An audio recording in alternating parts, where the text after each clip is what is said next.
பீகாரின் பிரதான எதிர்க்கட்சியான ராஷ்டிரிய ஜனதா தளத்தில் நிலவிய புகைச்சல் லாலு பிரசாத் யாதவின் குடும்பம் உடைந்து போக காரணமாக அமைந்திருக்கிறது.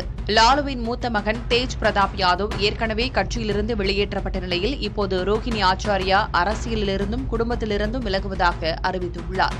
லாலுவின் பிள்ளைகள் தேஜஸ்வி யாதவ், ரோஹிணி ஆச்சாரியா இடையிலான மோதலே இதற்கு காரணமாக அமைந்திருக்கிறது. இதன் பின்னணியில் தேஜஸ்வி யாதவின் அரசியல் ஆலோசகரும் மாநிலங்களவை உறுப்பினருமான சஞ்சய் யாதவ் இருப்பதாக கூறுகிறது பீகார் அரசியல் வட்டாரம். லாலுவின் குடும்ப உறுப்பினர் அல்லாத சஞ்சய் யாதவ் கட்சியிலும் தேஜஸ்வியின் முடிவுகளிலும் ஆதிக்கம் செலுத்துவதாக ரோஹிணி ஆச்சாரியா தொடர்ந்து குற்றம் சாட்டி வந்தார்.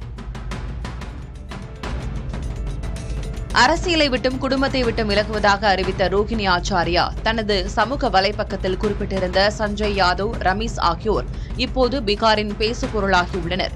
இந்த இருவரும் லாலுவின் வாரிசான தேஜஸ்வி யாதவுடன் நெருங்கிய தொடர்பில் இருப்பவர்கள்.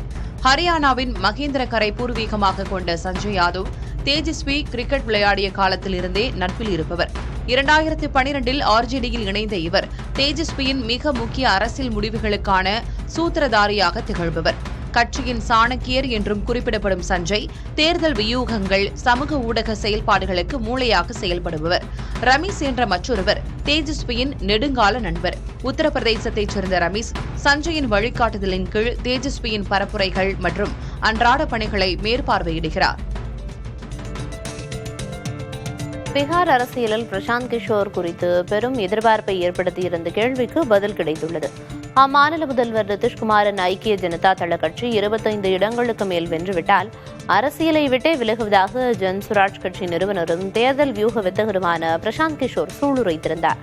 ஆனால் நிதிஷின் கட்சி 85 இடங்களில் வெற்றி வாகை சூடியது. இதனால் பிரசாந்த் கிஷோரின் சபதம் என்ன ஆனது என்ற கேள்வி எழுந்தது. இதுகுறித்து பேசியுள்ள ஜன்சுராஜ் கட்சித் தலைவர் உதய் சிங், பிரசாந்த் கிஷோரின் அரசியல் அர்ப்பணிப்பு தொடரும் என்று கூறியுள்ளார். பீகாரில் மாற்றம் வந்துவிட்டது என்று உணரும் போது மட்டுமே அரசியலை விட்டு விலகுவது பற்றி யோசிக்க முடியும் என்றும் அவர் விளக்கமளித்துள்ளார்.